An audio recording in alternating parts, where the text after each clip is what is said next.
आपली माणसं आपला देश पाहत रहा जनादेश। सातत्याने भाजपकडून एसआयआरची मागणी केली जात होती। 1 एप्रिलपासून अंमलबजावणीचे प्रयत्न सुरू झालेले आहेत आणि आज भाजपने प्रशिक्षण वर्ग देखील घेण्याचं नियोजन केलेलं आहे। मतदार याद्यांचं शुद्धीकरण झालं पाहिजे। मतदार याद्यामध्ये दुबार मतदार, मयत मतदार, स्थलांतरित मतदार आणि बोगस मतदार जे घुसखोर आहेत, मोठ्या प्रमाणामध्ये घुसलेले आहेत आणि ते वेगवेगळ्या लोकांचा गैरवापर करून आधार कार्ड काढणं, मतदार यादीमध्ये नाव लावणं आणि अशा पद्धतीचे जे चुकीच्या पद्धतीनं मतदार यादीमध्ये घुसलेले आहेत त्यांना दूर करण्यासाठी अत्यंत चांगलं काम हे केंद्र सरकार आणि राज्य सरकारने हातात घेतलेलं आहे। आज प्रशिक्षण आहे, तर सर्व कार्यकर्त्यांना याच्याविषयीची सविस्तर माहिती व्हावी असा प्रयत्न भाजपचा आहे। आपण सर सातत्याने बांगलादेशीचा मोठ्या प्रमाणात समावेश झाल्याचा आरोपही आपण केलेला नाही, ही परिस्थिती खरी आहे। काय काय राज्यामध्ये आता या मतदार याद्या शुद्ध झालेल्या आहेत आणि लाखांच्या पटीमध्ये मतं कमी झालेली आहेत।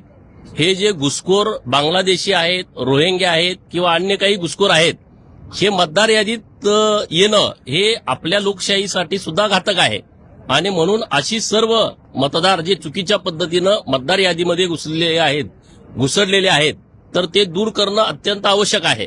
मयत मतदार 30-30 वर्ष तीच नावं यादीमध्ये आहेत किंवा दुबार मतदार, काही बाहेरच्या राज्यात पण मतदार आहे, परत इथं पण मतदान आहे, इथं मतदान करतात, परत बाहेर जातात। असे जे सगळे दुबार, मयत, स्थलांतरित लोक आहेत, 20-20, 30-30 वर्ष त्या पत्त्यावर नाहीत, परंतु बरोबर मतदानाच्या दिवशी कुणीतरी आधार कार्ड बोगस तयार करून तिथं मतदान करायला येतो। कोणी ओळखीचा पण नसतो, बूथवर बसलेल्या त्या एजंटला पण माहित नसतं हा कोण आहे। महिलाच्या बाबतीत तर चर्चाच करता येत नाही की त्यांनी बघितलेलं नसतंय। त्यामुळे अशा पद्धतीनं चुकीच्या पद्धतीनं मतदान होतंय। तर हे जे सगळं मतदार याद्यांचं शुद्धीकरण सुरू आहे हे लोकशाहीच्या दृष्टिकोनातून अत्यंत पवित्र काम हातामध्ये घेतलंय।